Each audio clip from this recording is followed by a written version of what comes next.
সান সিরোতে এক নতুন ইতিহাস। বোদো গ্লিম্ট লিখল নরওয়েজীয় রূপকথার গল্প। ফিরতি লেগেও ইন্টার মিলান হারল।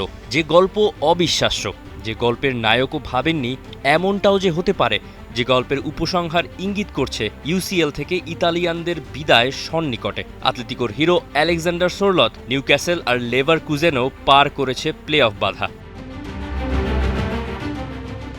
যে মাঠে ফিরতি লেগ, মিলানের সেই সান সিরোতে নরওয়ের একেবারে উত্তর দিকের ছোট্ট শহর বোদোর পুরো জনসংখ্যা 40,000 জনকেই জায়গা দিতে পারবেন অনায়াসে।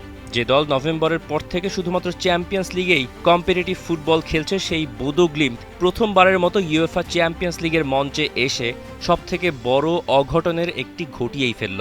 ম্যাচের পরিসংখ্যানের দিকে তাকালে হয়তো মনে হবে কোনো মতে বেঁচে গেছে নরওয়েজিয়ান ক্লাবটি, তবে আদতে এমন কিছু কি ঘটেছে?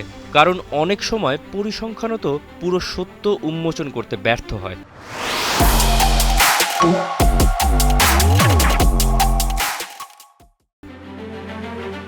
ইয়েন্স পেটার হাউগের ওপেনার, সাবেক এসি মিলান ফরওয়ার্ড করলেন প্রথম আঘাত। দারুণ একটা সিজন তিনি পার করছেন। টটেনহাম, ডর্টমুন্ড, ম্যান সিটি, এরপর ইন্টার, সব বড় দলের বিপক্ষে গোল করছেন।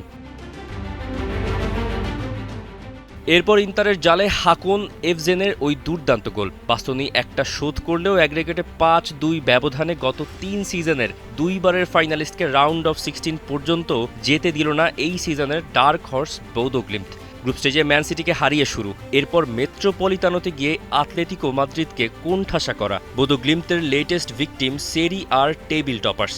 নেরাজুরিরা 2 লেগেই পরাস্ত।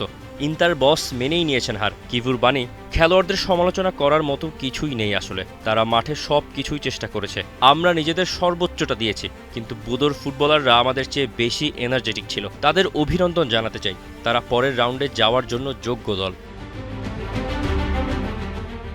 বোদোর কোচ জেটিল কানুটসেন তো বিশ্বাসই করতে পারছেন না এভাবেও জেতা যায়। ভদ্রলোক বলছেন, এটা কি বিশ্বাস করার মতো?